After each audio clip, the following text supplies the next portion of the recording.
Hi friends, வணக்கம். Welcome to yoga TNPSC.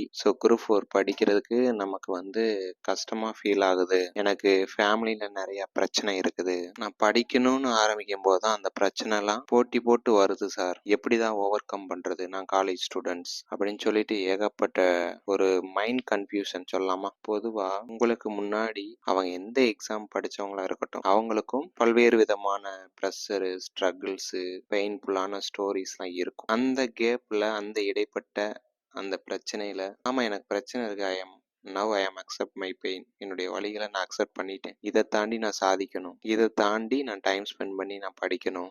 நான் படிச்சு நான் ஜாப் அடிச்சா மட்டும்தான் என்னுடைய ஒட்டுமொத்த கஷ்டங்களுக்கும் தீர்வு இதுதான். புரியுதுங்களா? ஒரே ஒரு government job, all kind of problem solve.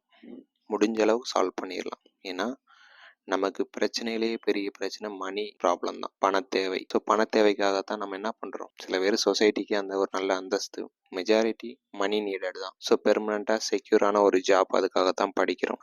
எனக்கு ப்ராப்ளம் இருக்கு, ஸ்ட்ரகிள்ஸ் இருக்கு. நான் இதை தாண்டி நான் என்ன செய்ய போறேன்னு தான் நான் பார்க்கணும். ஓகே, ஒரு 24 மணி நேரத்துல நான் தான் நம்ம ஃபாலோவர்ஸுக்கு ரெகுலரா சொல்றேன், ஒரு 1 வீக் கூட நல்லா டைம் எடுத்து ஒரு பேப்பர்ல அன்றாட என்னென்னலாம் நடக்குது, எதுக்கெல்லாம் அன்வான்டா டைம் ஸ்பெண்ட் பண்றீங்க, எதுக்கெல்லாம் அன்வான்டா திங்க் பண்றீங்கிறத ஒரு நோட்டை போட்டு ஜஸ்ட் ஃபார் ரைட். தியரியா எழுதலனாலும் பரவாயில்ல, கீவேர்டா எழுதுங்க. இதனால என்னுடைய மைண்ட் டிஸ்டர்பன்ஸ் ஆகுது, இதனால என்னுடைய நேர விரயம் ஆகுது, நான் படிக்கணும்னு நினைக்கிறேன், இதனால எனக்கு கண்டினியூ பண்ண முடியலன்னு சொல்லிட்டு just for right 1 week follow பண்ணுங்க. அதுக்கப்புறம் உங்களுக்கே தெரியும், அந்த பேப்பரை திரும்ப திரும்ப பாருங்க. உங்களுக்கே அதில் ஏகப்பட்ட டைம் ஒதுக்க முடியும். ஓகே, இந்த விஷயம் நம்ம லைஃபுக்கு தேவையில்லாது, இதை ஸ்கிப் பண்ணுவோம் அப்படின்னு 1 by 1 ஸ்கிப் பண்ணீங்கன்னா நம்ம மினிமம் ஒரு 5 hours ரெகுலராக நம்ம கிட்ட தக்க வச்சுக்கிற முடியும். அந்த 5 hours நம்ம எவ்வளவு நம்மளுடைய ட்ரீமுக்காக உழைக்கணும்னு பாருங்க. நான் தான் சொல்றேன், இந்த 5 hours வீக்லி ஷெடியூல் நீங்க முடிக்கலைனாலும் பரவாயில்ல, ஒரு பிளானை முடிக்கலைனாலும் பரவாயில்ல, உங்களால எவ்வளவு தூரம் முடிக்க முடியுதோ அந்த பிளானா வச்சுக்கோங்க. போக போக போக போக நேரம் ஒரு 1/2 hour 1 hour அடிஷ்னலாக ஆட் பண்ணி எப்படியாவது நம்ம சிலபஸ் போர்ஷனை முடிச்சே ஆகணும். சப்போஸ் எனக்கு இவ்வளோதான் படிக்க முடியுதுன்னா அதுக்கு ஏற்ற மாதிரி 2 years 2.5 years டைம் எடுக்கும். ஓகே, நம்ம வெற்றிக்கு எவ்வளோ நேரம் ஒதுக்குறோமோ அதுக்கு ஏற்ற மாதிரி ரிசல்ட் கிடைக்கும். சரியான கைடன்ஸில் பயணிக்கணும், அது ரொம்ப முக்கியம். உழைப்பை போடணும், ஆனால் சரியான அந்த டைரெக்ஷனில் போகணும். அது very very important friends. Okay, இன்னைக்கு நான் கஷ்டப்படுறேன், ஃபீலிங்ஸ் இருக்குது, அவமானங்கள் இருக்குது. ஓகே, அக்செப்ட், எல்லாமே இருக்கு. சைலண்டாக உன் வேலையை மட்டும் பாரு. முடியலை, டயர்டாக இருக்குது, சோம்பேறித்தனமாக இருக்குன்னா ஒரு ஸ்போர்ட்ஸ் ஆக்டிவிட்டியோ, ஒரு ஜஸ்ட் ஃபார் வாக்கிங்கோ, ஏதாவது ஒரு நல்ல விஷயங்களை பழக்கப்படுத்து. நீ நல்ல விஷயங்களை நீ பழக பழக பழக இந்த சோம்பேறித்தனத்துக்கு முதல்ல முடிவு கட்டு. உன் பேப்பரில் எழுதும்போது நீ எந்த லெவலில் இருக்க, உன்னுடைய சோம்பேறித்தனம் எதனால் வருது, எந்தெந்த வகையெல்லாம் வருது, நீ அனலைஸ் பண்ணி அதை ஓவர் கம் பண்ணி பழகு. Okay, you are the future government employee. நீ படிக்கும் போதே நீ ஒரு அரசாங்க அதிகாரியாக ஃபீல் பண்ணு. செல்ஃப் டிசிப்ளினை வளர்த்துக்கோ.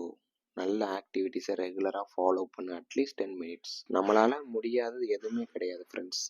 முடிஞ்ச அளவு நம்ம போராடினாலே ஆட்டோமேட்டிக்காக அது ஒரு வழி நமக்கு கிடைக்கும். பயப்பட வேண்டாம், தைரியமாக எதிர்கொள்ளுங்க பிரச்சனையை. ரொம்ப முக்கியம். லைஃப்பில் ப்ராப்ளம் இருக்குது, லிஸ்ட் அவுட் பண்ணு. அதை எப்படி செக்யூர் பண்ணணும், எப்படி ரெக்கவர் பண்ணணும், எப்படி டெலீட் பண்ணுறது நம்ம லைஃப்லன்னா இந்த ஜாப் ரொம்ப மஸ்ட்டு.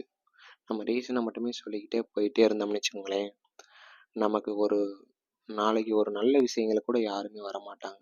நம்ம யாருக்குமே நம்மளை உதவ மாட்டாங்க.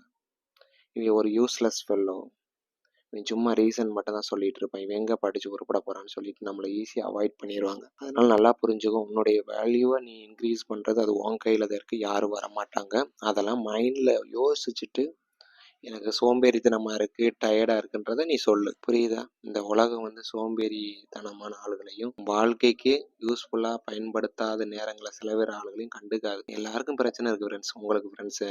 உங்களுக்கு பிரச்சனை இருக்குது, எனக்கு இருக்குது, பக்கத்து வீட்டுக்காரனுக்கு, எதிர்த்த வீட்டுக்காரனுக்கு, எல்லாருக்கும் இருக்குது. என்ன பண்ணுறது? Accept pain, change your life உன் கையில் தான். நீ படிக்க ஸ்டார்ட் பண்ணிட்டாலே நல்ல நல்ல பாசிட்டிவான வைப்பு, கைடன்ஸ் எல்லாமே ஆட்டோமேட்டிக்காக உன்னை தேடி வரும். அதை நீ உணர்வ. அதனால தயவு செய்து உன் ப்ராப்ளத்தை பெருசாப்படுத்தாம உன்னுடைய உழைப்பை பெருசா பயன்படுத்து. நீ கண்டிப்பா ஜெயிப்ப. பிரச்சனையை ஓவர் கம் பண்ணலாம். அதுதான் உன்னையும் என்னையும் போல ஒரு ஆஸ்பிரண்ட் தூக்கி தூர எறிஞ்சிடணும். பிரச்சனை இருக்கு, அக்செப்ட் பண்ணிக்கோ, மாற்று வழியை யோசி. கிடைக்கிறது ஒரு நாளும் பிரயோஜனமாக பயன்படுத்து. சோம்பேறித்தனத்துக்கு இங்கே வேலையே கிடையாது. நமக்கு அவ்வளோ பிரச்சனை இருக்குது. நீ பிரச்சனையை முன்ன நிறுத்திக்கிட்டே பேசிகிட்டே இருந்தீன்னா உன்னால் சாதாரணமாக கூட ஒரு டாஸ்க்கை முடிக்க முடியாது. ஸோ தயவு செய்து நம்ம லைஃப்பில் முன்னுக்கு வரணும்னா நம்ம கொஞ்சம் ஹார்ட் ஒர்க் பண்ணியே ஆகணும். போக போக அதுவே நமக்கு சந்தோஷமான நாட்களாக இருக்கும். So thank you so much. படிங்க. படித்தா மட்டும்தான் நம்ம ஜெயிக்க முடியும். தேங்க்யூ.